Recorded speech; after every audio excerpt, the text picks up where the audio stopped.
Yeah, that's Thank good. you. So here we are in Civilization or Chaos. Top of page 64. All the great, I'll just get us rolling for a few minutes and then pass the baton. All the great religious movements have begun from the bottom through the mass consciousness of the people, which explains why the masters and the avatars often seek to be with the people of the lowest orders, who are unconsciously influenced by the centrifugal force in the dynamic spiritual leader. For example, when a master gives food and clothing to the poor, the result will be that the world will gain in economic and material welfare. When a master washes the untouchables, the insane, and the lepers with his own hands, they will be spiritually and sometimes physically benefited, and their future lives minimized.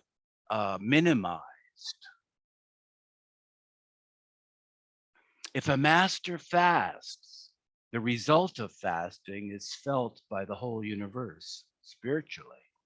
For a master's work is always for a spiritual end.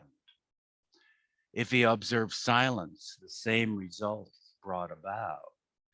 For the universal mind has infinite ways in its universal work. Whatever work a master is doing, it reverberates throughout the universe and produces reflex action. All outward actions of a master are therefore inspired by some spiritual need in the universe. It is impossible to understand. But a master's work is in the manipulation of Maya. For Maya is the dominating factor in our illusory world. And a master's peculiarities are intimately associated with his handling or tricking of Maya. Societies and organizations have never succeeded in making people attain spiritual perfection.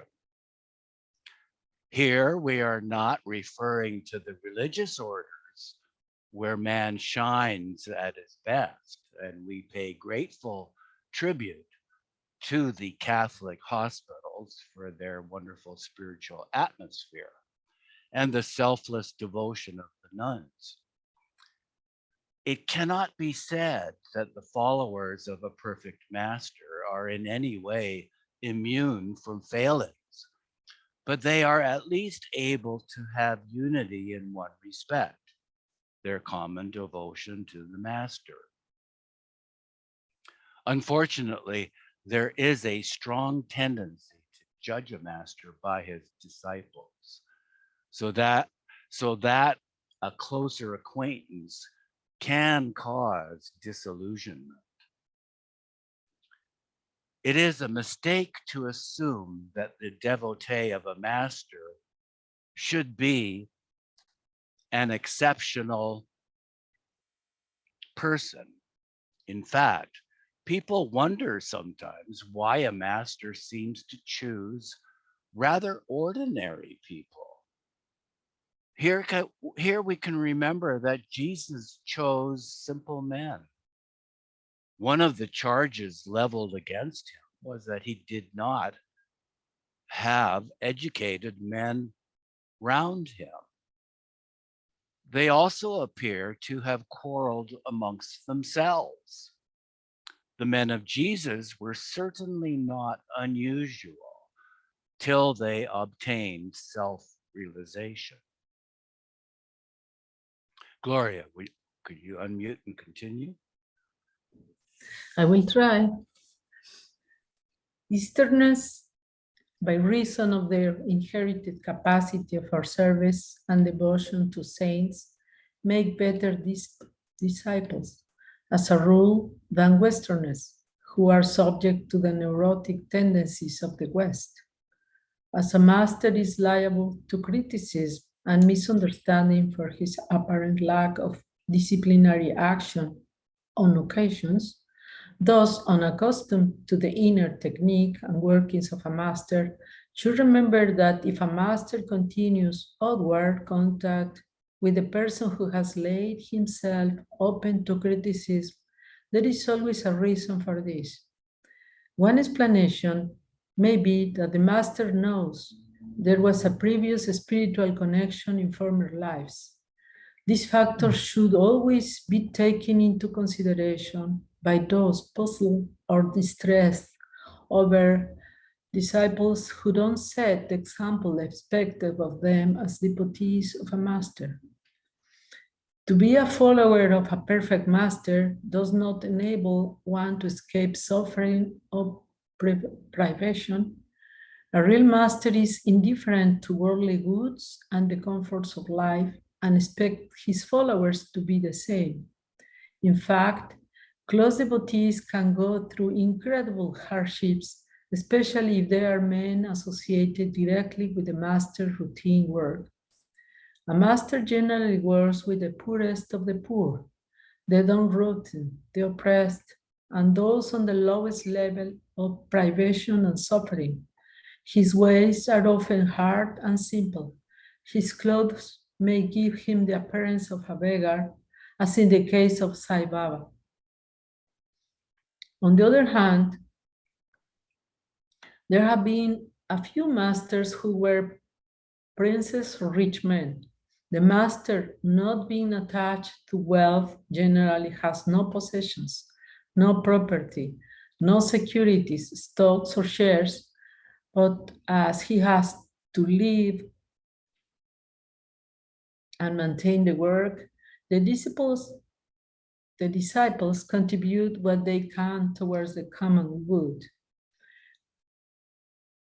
It is thought that the terrible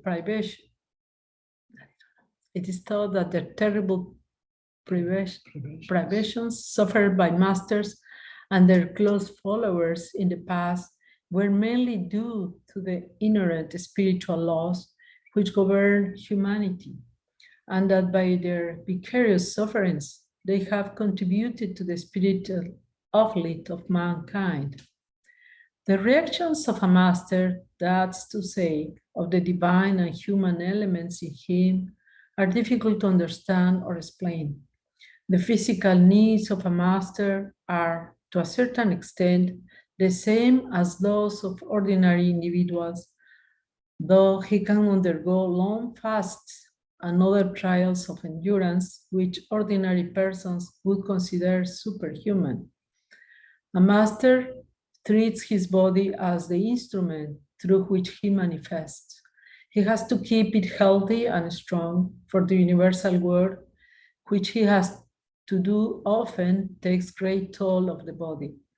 At times, he may seem to be enjoying himself, but whatever he does is necessitated by his spiritual working and motives, and he has none of the desires or wants which afflict ordinary humanity. Through him, the will of God flows in flawless purity of expression, passing direct from the spiritual body into physical expression. For the corporeal and incorporeal are blended in perfect harmony. For the master, the superconscious spiritual state is the normal plane of being, and the ordinary man cannot share this state till he himself becomes as perfect as the master. Today, more than ever, the world needs real religion and real philosophy, and the work of the masters is to help kindle the divine spark which is on every one of us and which has to grow into the purifying flame of complete regeneration. There is no doubt that the Orient has always been the source of all spiritual wisdom and enlightenment. It is little understood in the West, for instance, that we all do attain infinitude every night in really sound sleep. For in deep sleep, all problems about I, you, and we end with time and space, which are the ingredients of our illusionary awakening from godhood every morning. Meher Baba once, when explaining his state of God consciousness, said, quote, just as matter does not exist in your dreams, so it does not exist for me when I am awake. What you experience in your sound sleep with regard to matter, a God-realized man experiences in the waking state. My waking state is real, yours is false. When you realize God, you will see this for yourself, provided you regain consciousness of the gross world. Quote ends. Meher Baba has explained the above state more fully in his discourses, from which we will not now quote. In the case of the perfect master, the conquest of the unconscious by the conscious is final and permanent, and therefore his state of self-knowledge is continuous and unbroken, and remains the same at all times without diminution. From this, you can see the perfect master never sleeps in the ordinary sense of the word. When he rests his body, he experiences no gap in his consciousness. Quote ends. Quote, in the state of perfection, full consciousness becomes consummate by the disappearance of all obstacles to illumination. He becomes illumination itself. As long as a person remains under the sway of duality and looks on the manifoldness of experience as being true and final, he has not traversed the domain of ignorance. In the state of final understanding, a person realizes that the infinite, which is one with a second, is the only reality. Quote ends. Quote, the infinite pervades and includes all existence, leaving nothing as its rival. The person who has such realization has attained to the highest state of consciousness. This state of full consciousness, which is the fruit of evolution, is retained by the limitation of sanskaras, and desires are completely transcended. The limited individuality, which is the creation of ignorance, is transformed into the divine individuality, which is unlimited. Quote ends.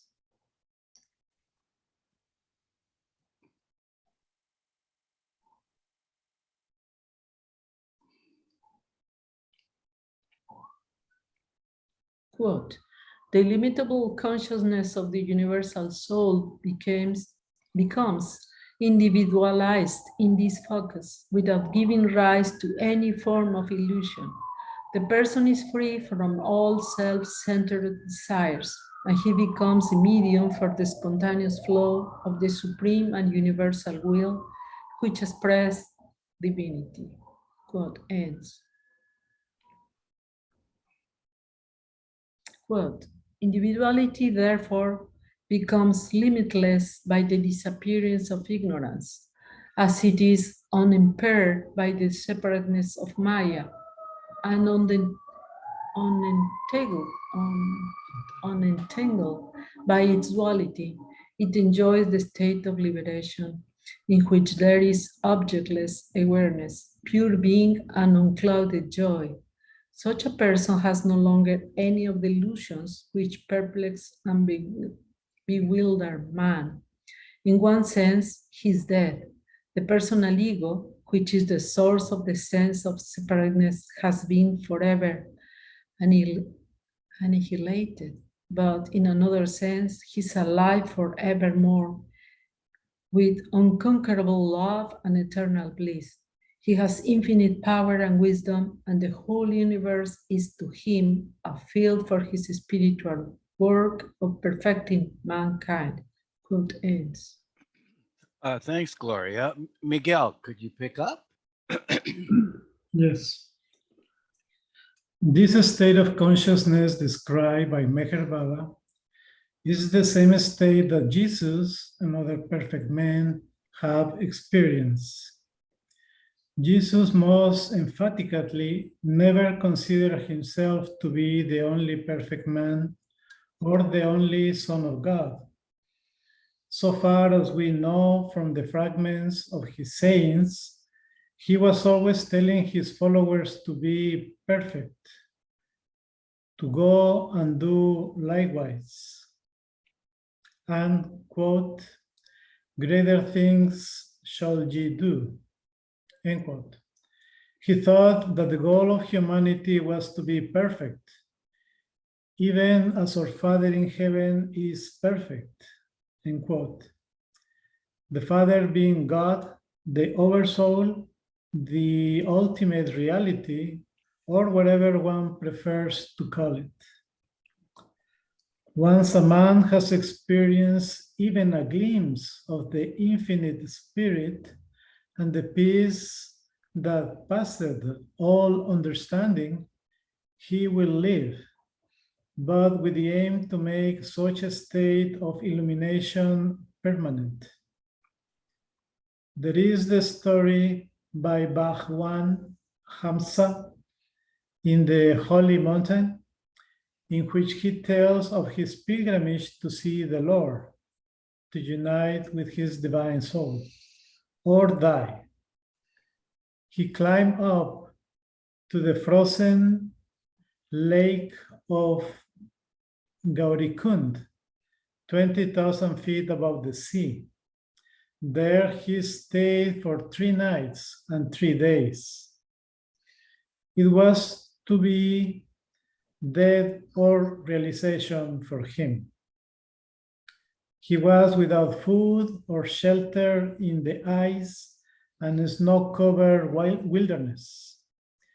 The initiation of the self, the infinite self, took place. Bhagwan wrote it, quote, I found myself reflected everywhere in the whole universe. It was one harmony, full of wisdom, infinite love, perennial, and bliss eternal, end quote.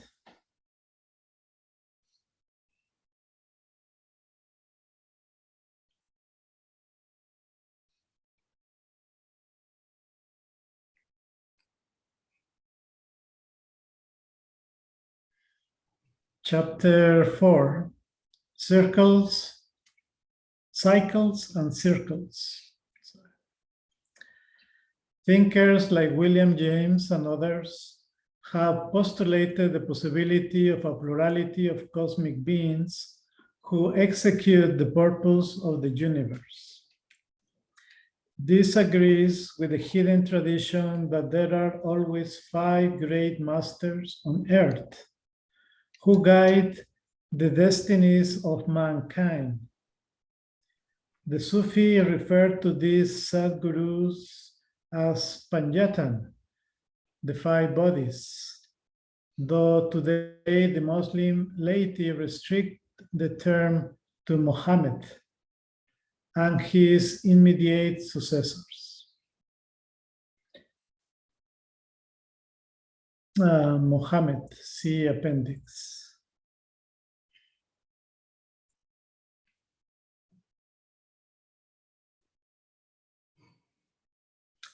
According to tradition, behind the great forces operating in the world stand these 5 perfect masters, who act as the governing body and direct and control the powers in evidence. There are also altogether, including these 5 masters, 56 God-realized ones, and 7 most advanced souls. And there is a footnote. Readers interested in the ways of Sufi masters and their circles should read Dr. Nicholson's study in Islamic mysticism.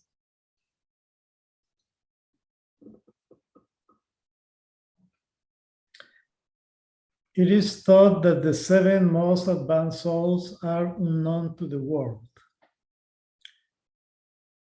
For example, there is a beautiful story told of one of these great souls by Shailah Shafuddin Maneri, who was known in India in the 14th century AD as, quote, master of the world, end quote.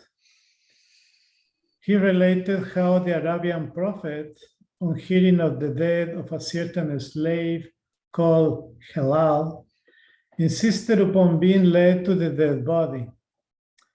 When the corpse was eventually traced, laying uncared for in a stable, Muhammad said, quote, Hilal, thy body lies on this earth, but thy soul is with the Lord, end quote. He then explained to the somewhat astonished onlookers that there are always 7 very advanced men in every age who support the world by their blessings, and that Hilal was the leading one. And there is a footnote. For further details, see the appendix.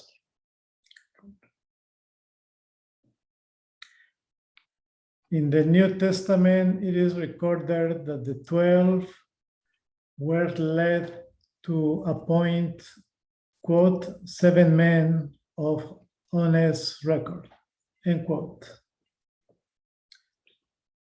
On authority of Meher Baba, we hear the same today, that there are, besides the 56 God-realized ones, always the 7 advanced souls present on earth, showing the importance of the number 7 in the divine plan. These 56 are one in consciousness, but out of them, only the 5 perfect masters live and work separately in spite of being inwardly known to one another. Apart from this, there are, of course, many advanced souls. Some details of the various types are given in the appendix. We have not seen any reference to the 56, except in one English book, Garnett's book on Turkish magic and mysticism, though no doubt the 56 are referred to in non-Christian books. It should be explained that most of these God-realized ones are what Sufis call maksubs, i.e. the living dead, quote unquote. For in the speed of eating, sleeping, talking and moving about like other men, they are free from all illusions of duality, including their own bodily existence, therefore, quote unquote, mad in the eyes of the world. Few amongst the 56 are Jibab Muktas, Asad ed Mutlaqe, or the living liberated, quote unquote, such as the Sadgurus, who are both God conscious and creation conscious, therefore, quote unquote, sane in the eyes of the world. In avataric periods, the 56 God-realized master, as the avatar, takes his place at the supreme head of the hierarchy. These God-realized men are one with the Oversoul. This enables them to be present and conscious in every finite man, every finite mind, and they can respond to the call of all. That is to say, they are in all, with all, and yet beyond all. Thanks, Miguel. Marion, could you unmute? Yes.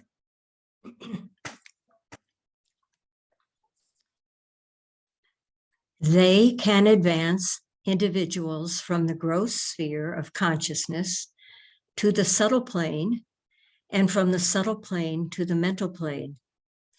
Their concern is not with the individual alone, but to give a general push to the spiritual impulse which affects the whole universe.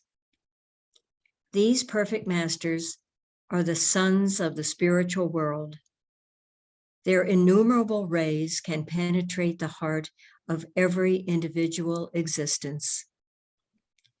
Though these God-men experience the misery and suffering caused by the ignorance and limitations of humanity under the thrall of Maya, at the same time, they are always aware of the infinite bliss, Anand, or Musarat of the Oversoul.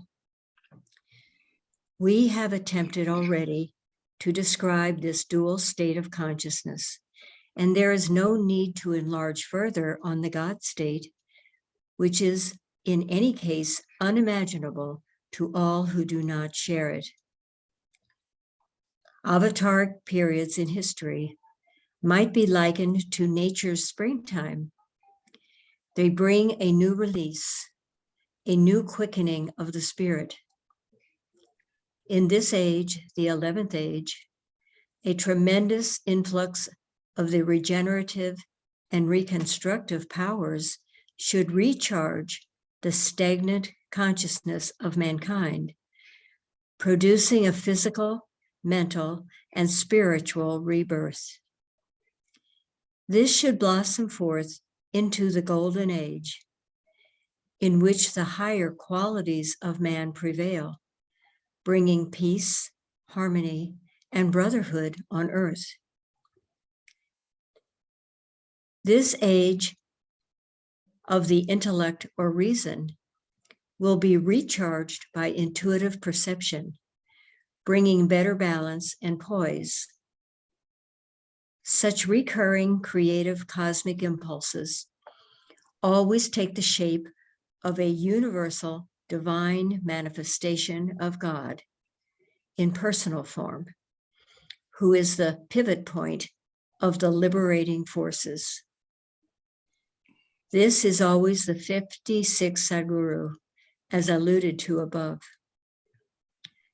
The avatar manifests by his incarnation at the junction of the end and beginning of a new cycle of time. Each cycle lasts either about 700 years or about 1400 years. The cycle being made up of 11 ages in all. It is an interesting fact that Armistice Day in England took place at the 11th hour of the 11th day of the 11th month of the year 1918.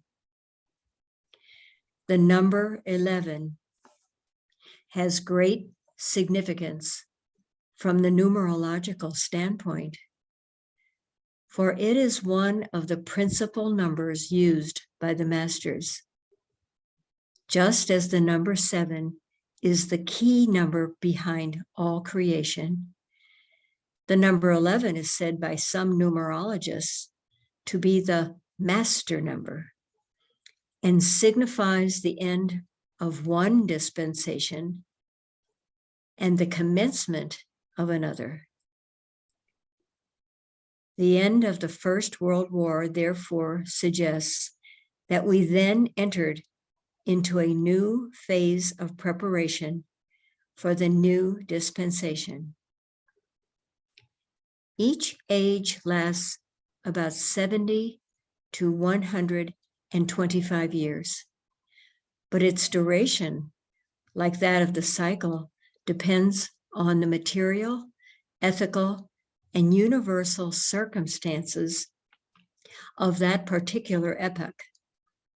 For example, if a cycle lasted for 700 years, then about 50 years of dynamic regeneration should follow the avataric manifestation of that particular period.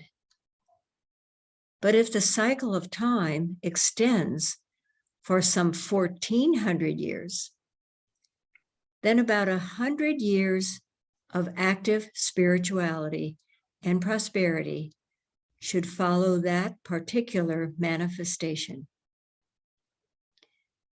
Muhammad was the avatar of his particular age 1400 years ago, and according to Islamic calculations, the manifestation of Imam Mahdi is now some 30 years overdue, for fulfillment was promised during the first 1/3 of the 14th century of the Muhammadan era. We would suggest that Imam Mahdi is already here, but will remain unknown until it is time for the manifestation to take place, not only to the Muslims, but to the people of all faiths. The Quran deprecated the idea that Jesus was a unique figure when it said, quote, Jesus is no other than a servant whom God favored with the gift of prophecy and appointed him for an example. And he shall be a sign of the approach of the last hour, end quote. Muhammad knew that the present cycle was to cover the longer period of about 1400 years, and also the need for the periodic regeneration of the inner forces of nature. Once, when addressing his immediate followers, he said, amongst other things, that God would raise a man amongst them on the eve of every century for the reformation of religious thought. During the last 1300 years, many Sufi masters have claimed this, and some, including the famous Imams Ghazali and Fakhruddin Razi, leaders of the 10th and 11th centuries, respectively, are widely admitted to have been the Mujaddids, or renewers of their time. Pakistan's well-known Minister for Foreign Affairs, Sir Muhammad Zafrullah Khan, is said to believe Ahmed Sahib of Qadian to have been the latest Mujaddid. There have, of course, been many perfect masters of the Vedantic tradition, as well as of the Sufi, notably the Guru Nanak, who lived in the first part of the 16th century. He made a prophecy concerning the British when he spoke of the coming of, quote, the blue-eyed stranger from across the seas, end quote, who did come and liberate India from the evils of Mughal fanaticism and imperialism. For in the days of Babur, the Mughal hordes coming from Central Asia had invaded India. The Guru Nanak was the first of the 10 gurus of the Sikhs. The line ended with the Guru Gobind Singh. As A.S. Wadia writes in The Message of Krishna, quote, Hindu scriptures are filled with disquisitions on the doctrine of the avatar. All their systems of philosophy and religion recognize the periodical involution and dissolution of world process as representing the systole and diastole of the one universal heart, which is ever active and yet ever at rest. though the universal heart lives and beats in all, it lives and beats in a special degree in the rishis and the Buddhas, the prophets and the messiahs. When the downward materialistic tendency holds sway over the lives and ideals of men, these great souls appear on the scene and redress the balance and thereby restore peace, harmony, and righteousness on earth.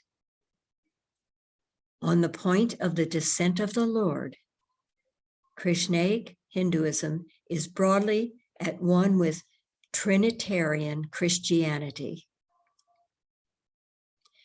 The only difference between the two being that while the Hindus believe that Krishna, for the time being, was the one immediate and complete manifestation of immanent Brahm on earth, the Trinitarian Christians aver that Christ was the only one of three co-equal manifestations of God, end quote.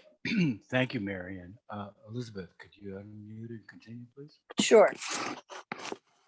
There are differences between the Sadguru, God-man, perfect master, and the avatar. According to Mayor Baba, God becoming man, that is, incarnating as man, is the avatar. Whereas man, evolving into God by a process of numberless evolutionary lives, is a Sadguru. We have reason to believe that all the great world teachers who have influenced the trend of world religious history were the avatars. We will now try to distinguish between the two states of spiritual perfection attributed to the Sadguru and the avatar. The avatar belongs always to the same one and only avataric state or avataric soul consciousness. He was the first individual soul, as Adam, to emerge from the evolutionary process as a God-realized being, and he is the only avatar who has ever manifested or will ever manifest. Through him, God first completed the journey from unconscious divinity to conscious divinity. That is to say, God first unconsciously became man in order consciously to become God. And God only becomes conscious of himself through man's highest state of consciousness. For the liberation of mankind, it is necessary that periodically God should become man, and thus we get the messianic or avataric manifestations, which appear to come at more or less set periods in history. Since, as already stated, the avatar was the first human soul, as Adam, to have attained self-realization and to be fully conscious of his divinity, he does not pass through the process of innumerable evolutionary lives, but directly takes the human form for his mission on earth at the appointed time. He is the manifestation of God and has been playing that role all through eternity, for he is, was, and ever shall be. In this manner, God awakens contemporary humanity to a realization of its own true spiritual nature, gives liberation to those who are ready, and quickens the life of the spirit in his time.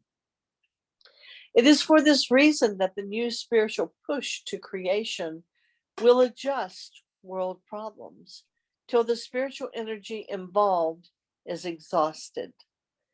Then the downward trend begins again until such time is there is need for another upward movement, which again takes place in another avataric cycle.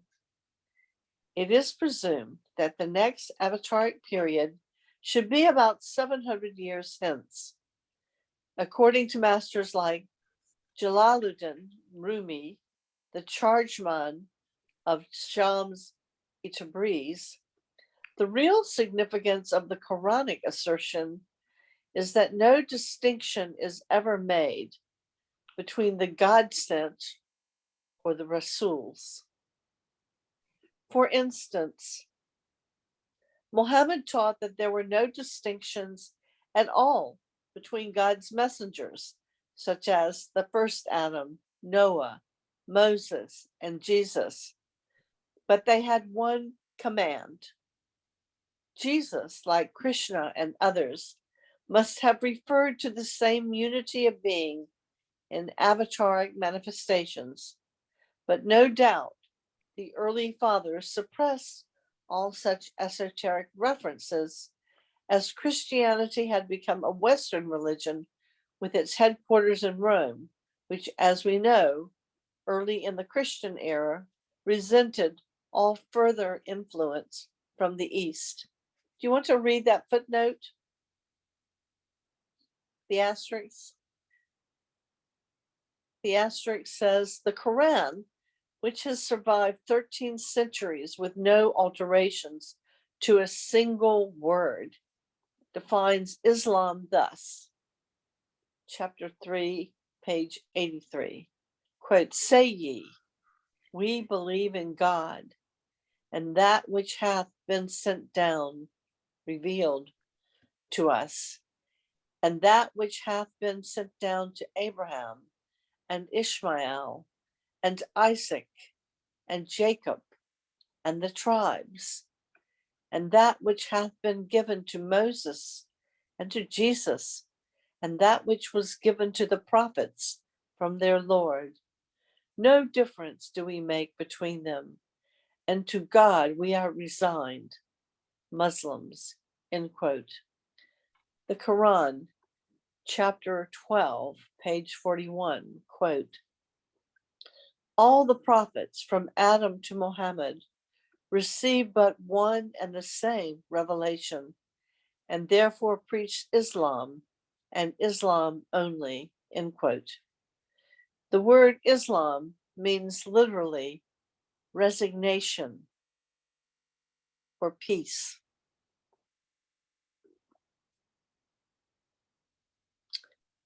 So I finished to the end of that paragraph, all further influence from the East, beginning the next paragraph. The avatar has the same spiritually perfect state of consciousness as the Sadguru. Like the Sadguru, he experiences through the Aham Brahmasmi, I am God, state of the avatar, and the Sadguru. The avatar experiences the whole universe emanating from him, and he is everything.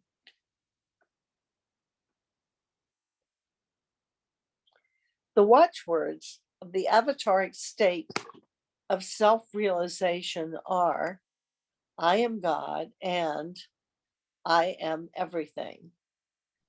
The watchwords of the Sadguru are, I am God and God is everything. Here lies the fundamental difference in the gnosis of each. It should always be borne in mind that the avatar, the God descended, must be given God realization by a Sadguru, a God ascended. That is, God become man must have as his master one who is man become God. Interesting. To avoid misunderstanding, we repeat that there never has been but the one avatar, the ancient one who continually comes back. So that, in a sense, he cannot be given God realization since he already has it. But he comes back to the world veiled for a certain period of time, prearranged before the next avataric drama. So some Sadhguru man become God has to unveil him so he may recognize himself and his mission. As the difference between a Sadhguru and an avatar is so important, we have paraphrased from the discourses of Meher Baba on this subject. A Sadhguru knows himself both as the unchangeable divine essence and as the infinite varied manifestation. He knows himself as God in everything and is therefore able to help all men spiritually and to make other souls realize God, either as muktas, majubs, or sadgurus. The masters are absolutely impersonal and universal, but they can, for their spiritual purposes, limit the scope of their work and also allow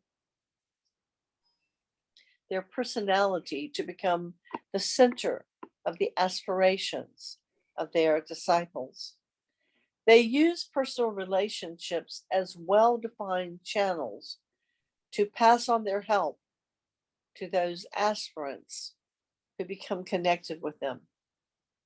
The help of the master consists in shortening the time which the aspirant might otherwise take to arrive at the ultimate goal. They take active interest in all souls in bondage. The Sadhguru, as also the avatar, finds himself in the center of the entire universe and everyone, high or low, good or bad, at the same distance from him. It can be appreciated that whilst the spiritual help rendered by a Sadhguru or God-man is restricted in scope and is of an individual nature, extended mostly to those who are directly connected with him, such help as is given by the avatar, being both of an individual and collective nature, envelops the whole universe and is extended even to those who are not personally connected with him. In short, we once more repeat, a Sadhguru is man becoming God, whereas in the avatar, God descends on earth as man. That is why Jesus was called the Son of Man as well as the Son of God. For all avatars are sons of God in a particular sense. It should always be remembered that there is no difference in the consciousness of an avatar and a Sadhguru, nor in the perfection of an avatar and a Sadhguru. Both are one with God. Both experience infinite power, knowledge, and bliss. And both use these three aspects of Sat Chit Anand for the universe. The difference is in the actual scope of their working. The Sadhguru works for a selected few in a chosen way and for the universe in a general way. But the avatar works for the selected few in a general way and for the universe in a chosen way. Thus, although they both work for the universe and the field of their working is not limited, the scope of ways of their working is different. It should be emphasized that these differences exist only for the uninitiated. They do not exist for the God-realized persons themselves, who are not only one with each other, but one with all life and existence. So far as the fundamental characteristics of consciousness and the nature of the work and creation go, the avatar is like all Sadhgurus. The Sadhgurus, as well as the avatar, do not lose their God consciousness even for a moment, although they might be engaged in all sorts of activities in relation to creation. And both work through the universal mind, which is theirs during their lives on earth. The different states of God. I wonder, maybe we should stop here, folks, because it's 801. Great. Yeah. Yes. Mhm. Well, that was a lot. Yeah, you had the longer you read 5 minutes.